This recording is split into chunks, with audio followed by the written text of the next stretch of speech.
Salut tout le monde! Alors aujourd'hui, nouvelle vidéo sur l'écornage des veaux. Donc si vous voulez bien me suivre, on va commencer tout de suite avant de se faire bouffer.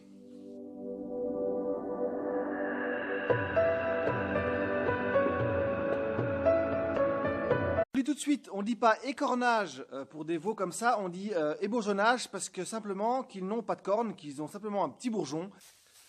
Alors pourquoi ébourgeonner les veaux femelles? Deux raisons très simples à ça. La première pour notre protection, la deuxième pour leur protection. Simplement parce que quand elles vont être adultes, quand elles vont avoir plus de 2 ans, quand elles vont avoir eu leur premier veau, si on leur laisse des cornes, ben les vaches entre elles, elles peuvent se bagarrer parce qu'il y a toujours des plus fortes que d'autres. Voilà, il y a une hiérarchie pardon, dans le troupeau. Donc si on leur laisse les cornes, il y a quand même un gros risque qu'elles se blessent entre elles. Ou tout simplement nous, qu'elles nous blessent parce que voilà, quand on est dans le troupeau, il y en a parfois qui veulent jouer un petit peu, il y en a qui veulent montrer leur domination. Et donc c'est dangereux pour nous aussi. Donc c'est important pour nous de les ébourgeonner le plus tôt possible. Ah mon doigt! Je vous mets une petite image d'un bourgeon chez le veau. Ce qu'on appelle le bourgeon, c'est le début de la corne en fait. Donc je vous mets une petite image pour vous montrer ce que c'est. Alors on voit bien sur ce schéma à gauche le bourgeon, à droite la corne. L'avantage le bourgeon, c'est qu'en dessous de 2 mois, il n'est pas développé. C'est un bourgeon flottant qui est sous la peau. Et en fait, c'est facilement détruit par cautérisation, alors qu'à droite, c'est une intervention un peu plus douloureuse. Alors l'âge idéal pour ébourgeonner les petits veaux, c'est moins de 2 mois.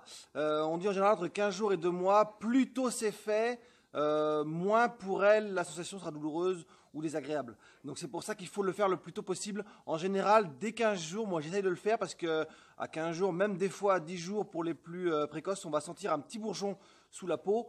On a vu le schéma tout à l'heure, je vous ai bien expliqué comment ça marchait. Voilà, c'est là plus tôt c'est fait, mieux c'est pour l'animal. Celle-là, par exemple, elle a à peine 1 semaine, c'est encore un peu tôt pour le faire. L'ébourgeonnage chez le veau, c'est pas un acte anodin.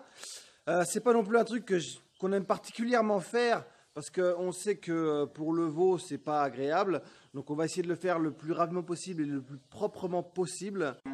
Pour écorner les veaux, qu'est-ce que j'utilise? D'abord, je vais tondre la partie, le bourgeon qu'il y a sur la tête du veau.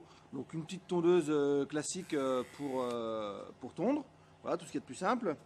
Ensuite, j'applique l'anesthésiant. Voilà, un anesthésiant local autour du bourgeon. Après, j'ai mon brûleur. Bon, c'est l'outil le plus important. C'est un brûleur à gaz, donc j'ai une bouteille de gaz dessus que je viens visser. Voilà, je visse ma bouteille de gaz dessus, sur mon écorneur. Je le débloque, sécurité, je débloque. Et ensuite, j'ai une petite gâchette. Voilà, j'appuie dessus. On l'entend, l'écorneur est en route. Il y a une petite flamme, juste dans cette partie-là, il va y avoir une petite flamme qui va chauffer mon fer pour qu'il soit, voilà, fer rouge, quoi, bien chaud. Et c'est là que, quand il sera bien chaud et que l'anesthésiant aura fait effet, que je pourrai l'appliquer sur le bourgeon du veau. Donc maintenant que je vous ai expliqué comment ça se passe, voilà, j'éteins. Et on va rentrer dans le vif du sujet, donc je vais vous montrer en réel ce que ça donne, l'ébourgeonnage chez le veau. C'est parti.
j'oubliais, une fois que c'est terminé, qu'on a appliqué le brûleur sur le bourgeon, on donne un petit coup de spray antiseptique pour, voilà, pour protéger simplement l'épiderme du veau. Voilà, bon, j'espère que cette vidéo vous a permis de comprendre un peu mieux comment se passaient les bourgeonnages et pourquoi on le faisait. Les outils qu'on utilisait aussi.